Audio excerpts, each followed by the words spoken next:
ఒక్క శారీని ఎన్ని టైప్స్ అయినా యూజ్ చేయొచ్చండి అనడానికి ఎగ్జాంపుల్ ఈ వీడియో.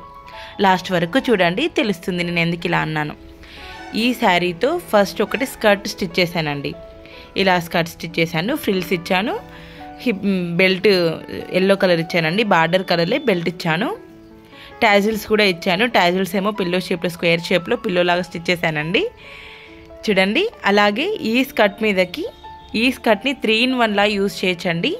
ఈ స్కర్ట్ మీదకి పెప్లం టాప్ స్టిచ్ చేశానండి. ఫ్రంట్ సైడ్ వీ నెక్ ఇచ్చాను, బ్యాక్ సైడ్ స్క్వేర్ నెక్ ఇచ్చాను. కటింగ్ వచ్చేసి ఆలియా కట్ అండి. పఫ్ హ్యాండ్స్ ఇచ్చాను చూడండి ఎలా ఉందో.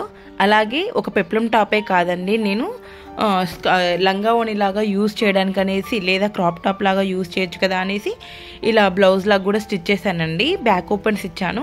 బ్యాక్ ఓపెన్స్ అంటే ఉక్కులతో స్టిచ్ చేయడం కాదండి, ఉక్స్ పెట్టలేదు నేను. షూ లేస్ కడతాం కదండి, జిగ్జాగ్ ప్యాటర్న్, అలా స్టిచ్ చేద్దామని. అది ఎల్లో థ్రెడ్ బాగుంటుందా లేదా స్కర్ట్ కలర్ మెరూన్ కలర్ బాగుంటుందా అనే కన్ఫ్యూజన్లో నేను స్టిచ్ చేయలేదండి. ఈ బ్లౌజ్ వచ్చేసి ఫ్రంట్ ఏమో స్కాలప్ నెక్ ఇచ్చాను, బ్యాక్ ఏమో రౌండ్ నెక్ ఇచ్చానండి. పఫ్ హ్యాండ్స్ ఇచ్చానండి.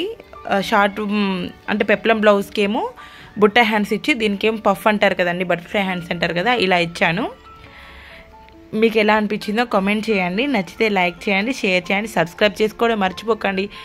వ్యూస్ అయితే వస్తున్నాయి కానీ సబ్స్క్రైబర్స్ అయితే పెరగట్లేదండి. ప్లీజ్ చూసి వెళ్ళిపోకుండా సబ్స్క్రైబ్ చేసుకోవచ్చు కదండి. అలాగే ఒక లైక్ ఇలా కొట్టి కామెంట్ కూడా చేసి వెళ్ళండి. Thank you for watching.